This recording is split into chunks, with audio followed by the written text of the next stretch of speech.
কি একটা অবস্থা, আমি কি বলবো। তো এই যে প্যাঙ্গো কি হচ্ছে উপরে টুনিদের সাথে দিয়ে দিছি। আর আমি কালকে রাতে ভিডিও করতে যাই একটা মানে আশ্চর্য বিষয় দেখলাম, মানে আমি আসলে বুঝি নাই যেটা হবে। তো ব্লুই একটা কাণ্ড ঘটাইছে।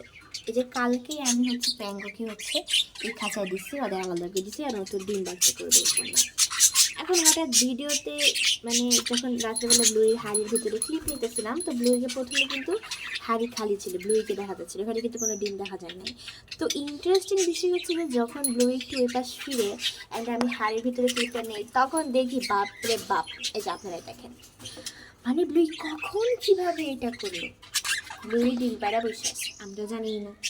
আমি কালকে ভিডিও নিতে যাই আমি দেখলাম, মানে এটা কোনো কথা। আমি কালকেই হাড়ি এক্সচেঞ্জ মানে খাঁচা উল্টাপাল্টা করলাম, কত কিছু করলাম, কিন্তু আমি দেখলামই না লুইর হাড়ির ভিতরে থাকা দুইটা ডিম। মানে কি একটা অবস্থা। লুই পলায় পলায় ডিম পারছে, বুঝছেন।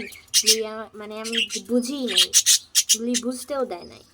এখন দেখেন আমার পেটের অবস্থা আরও বেশি বড়। হ্যাঁ, এই যে বড় বড় পটি করছে, ঠিক আছে। তো এখন লুই আর ডিম পারবে, এখন নতুন বাচ্চা ফোটাবে। আরও দুইটা বাচ্চা তো গেলো, এখন একটার বাচ্চা ঠিক আছে। এই যে প্যাঙ্গো এখানে অনেক মজা আছে, অনেক খেলাধুলা করতেছে ফুপির সাথে, মামার সাথে, ওর এই যে টুমি, অ্যালেক্স। আর উপরে কোকোদের কথা কি বলবো, আর একটা দিব্যি আছে, এনাও মনে করেন ডিম পারবে। এটাই বললাম আর কি, যে কি একটা অবস্থা করছে